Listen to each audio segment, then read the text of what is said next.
Welcome to WYSC, where we give you a quick peek at the day's top stories. First up today, a new study suggests socialism is on the rise. We take a close look at Latinx voters. And lastly, the latest on the impeachment front. I'm Julia Manchester in for Jamal Simmons, and this is why you should care.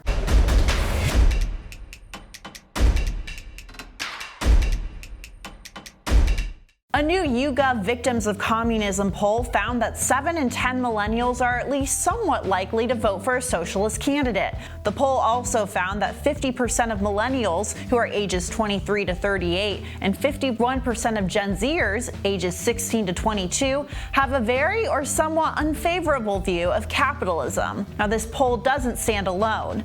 Though Americans overall view socialism unfavorably, research suggests that Americans are coming around to the idea. Gallup finds that about 4 in 10 Americans accept some form of socialism. That holds especially true for younger Americans. So why should you care? While Americans' views on socialism remain complex, trends like this come at a time where more say capitalism is to blame for the economic inequality in the U.S. Younger Americans do not associate socialism with the Cold War, unlike older voters, but associate capitalism with things like the Great Recession, Occupy Wall Street, and skyrocketing consumer costs. Presidential hopeful Bernie Sanders seems to attract younger voters more than other candidates. Sanders is the only self-identified Democratic socialist in the 2020 field and was the first choice for a Democratic candidate among 18 to 34-year-olds in our Hill-Harris X daily poll, which has been consistent throughout our tracking. He's also won the endorsement of a fellow self-described Democratic socialist and celebrity politician, Alexandria Ocasio-Cortez. According to Pew Research, Gen Z and millennial voters will make up 37% of the electorate in 2020.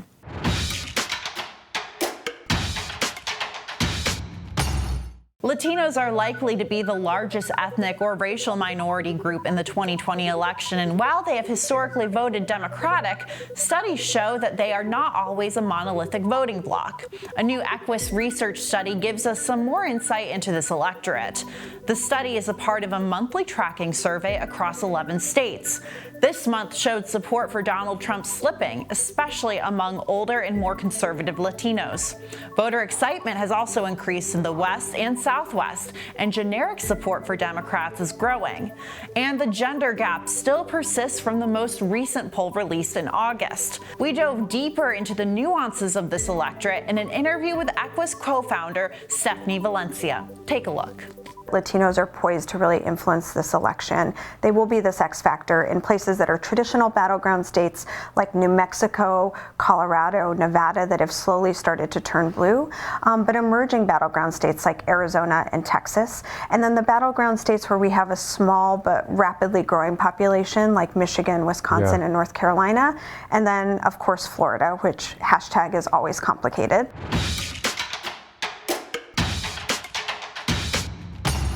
The highest-ranking expert on Ukraine at the National Security Council told Congress today that he reported concerns about Trump's dealings with Ukraine. The Hill obtained copies of his statement. In it, Lieutenant Colonel Alexander Vindman writes, quote, "I did not think it was proper to demand that a foreign government investigate a U.S. citizen, and I was worried about the implications of the U.S. government's support of Ukraine." Lieutenant Colonel Vindman gave private testimony to officials on the House Intelligence, Foreign Affairs, and Oversight committees. He's the first White House official to come before Congress who also witnessed President Trump's phone call to the Ukraine on July 25th. The Army officer also detailed a July 10th meeting between U.S. officials, including then National Security Advisor John Bolton, Ambassador to the European Union Gordon Sondland, outgoing Energy Secretary Rick Perry, and the Ukrainian Secretary of National Security and Defense Council. According to Vindman's opening remarks, Sondland told the Ukrainian officials that the Ukraine had to deliver investigations into the 2016 election and the Bidens. The closed-door meetings are taking place 2 days before the House is scheduled to vote on the next phase of the impeachment proceedings. Here's why you should care. Speaker Pelosi threw a curveball 2 weeks ago when she canceled an impeachment inquiry vote. But developments, Vindman's testimony included, convinced her that now it's time. Appetite has grown among Democrats, but Republicans are still holding out. Senator Lindsey Graham co-sponsored a resolution condemning the House impeachment effort, and 53 Republicans signed on. Republican Senators Collins, Murkowski, and Romney haven't co-signed, but they haven't committed to voting for impeachment either. Meanwhile, President Trump fired off tweet after tweet Tuesday morning, blasting Democrats, the impeachment effort, and blowing it off as yet another witch hunt. This is far from over, so we'll have to see what's next. Thanks for watching Hill TV on YouTube. Be sure to click subscribe and hit the bell so you know when we post new videos, and head to thehill.com for all the latest political news.